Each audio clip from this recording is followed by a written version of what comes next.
PFI terror case में NIA की supplementary chargesheet. Bihar के 4 और आरोपियों के नाम। आपको बता दें, नेशनल इन्वेस्टिगेशन एजेंसी ने पटना के फुलवारी शरीफ पीएफआई मामले में सप्लीमेंट्री चार्जशीट दायर की है। एनआईए ने मोतिहारी के रहने वाले 4 और लोगों को इस केस में आरोपी बनाया है। इसका नाम मोहम्मद तनवीर, आबिद, बिलाल और इरशाद आलम है। इन सभी पर गैर कानूनी गतिविधियों में संलिप्त होने, आतंकी ट्रेनिंग कैंप चलाने, हिंसा फैलाने के, पीएफआई के एजेंडों को बढ़ाने और हथियार एवं गोला बारूद इकट्ठा करने के रेस्टोरेंट खोलने में मदद करेगी नीतीश सरकार, देगी 50 लाख रुपए। जाने पूरी प्रक्रिया। पर्यटन स्थलों को जोड़ने वाले राजमार्गों के किनारे रेस्टोरेंट खोलने पर राज्य सरकार 50 लाख रुपए तक की मदद देगी। रेस्टोरेंट के साथ ही यहां पार्किंग, वाहन चार्जिंग स्टेशन, गैराज, पेयजल, शौचालय की सुविधा भी मुहैया करानी होगी। पर्यटन विभाग ने इसके लिए राज्य भर के 23 राजमार्गों का चयन किया है। वहीं सभी सुविधा संपन्न सत्कार केंद्रों की 4 श्रेणियां तय की गई है। इसके लिए आवेदन 7 अगस्त से शुरू होगा। पर्यटन सचिव अभय कुमार सिंह ने गुरुवार को यह जानकारी दी। उन्होंने बताया कि बिहार मार्गीय सुविधा प्रोत्साहन योजना के तहत यह मदद दी जाएगी।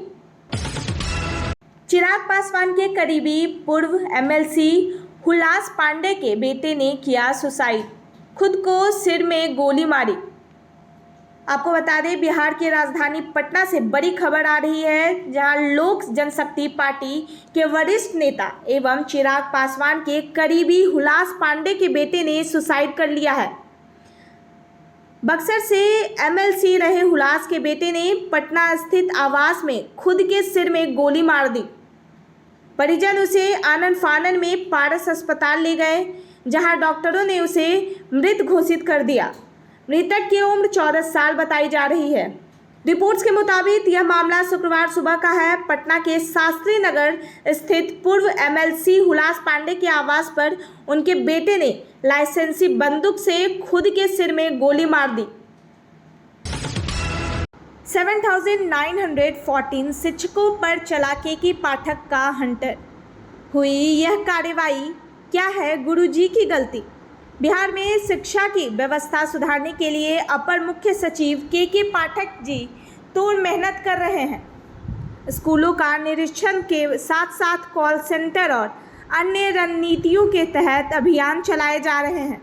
स्कूलों में शिक्षक और छात्र छात्राओं को उपस्थित को लेकर भी कड़े निर्देश दिए गए हैं।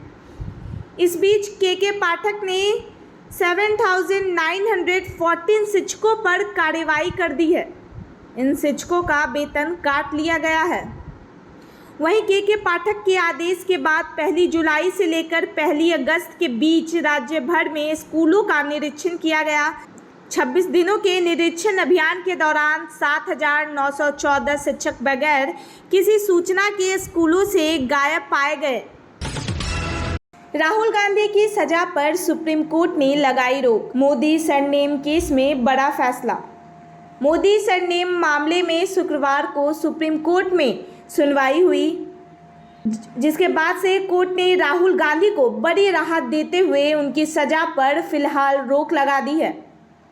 वहीं सुप्रीम कोर्ट ने मोदी सरनेम मामले में कांग्रेस नेता राहुल गांधी को मिली सजा के निलंबन की याचिका पर सुनवाई की।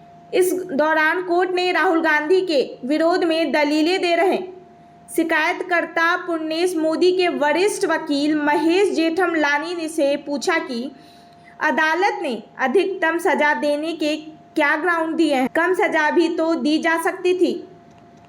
उससे संसदीय क्षेत्र जनता का अधिकार भी बरकरार रहता। इन 5 खबरों के बाद झारखंड की एक छठी खबर। एसआईटी ने सुभाष मुंडा के हत्यारों को पकड़ा। एसएसपी रांची ने आज 3 गिरफ्तारियों के बाद सुभाष मुंडा हत्याकांड के खुलासा का दावा किया है। एसआईटी के अनुसंधान के बाद सुभाष मुंडा हत्याकांड का खुलासा हुआ है। रांची के सीनियर एसपी ने हत्याकांड का खुलासा करते हुए पत्रकारों को बताया कि हत्या का मुख्य कारण जमीन कारोबार है। मामले की विस्तृत जानकारी देते हुए एसएसपी किशोर कौशल ने बताया। अंतर्गत दलादली चौक के पास व्यवसायी सह राजनेता सुभाष मुंडा की उनके कार्यालय में घुसकर कुछ अज्ञात अपराधकर्मियों द्वारा गोली मारकर हत्या की जाने की घटना प्रतिवेदित हुई थी, जिसको लेकर नगड़ी थाना में थाना कांड संख्या 133/23 दर्ज किया गया और उक्त कांड के उद्भेदन हेतु सिटी एसपी के नेतृत्व में एक विशेष अनुसंधान दल एसआईटी का भी गठन किया गया। एसआईटी के द्वारा इसमें काफ़ी तेज़ी से काम किया गया और जो भी तकनीकी आसूचना एवं मानवीय आसूचना उपलब्ध थी उसके ऊपर लगातार कार्रवाई की।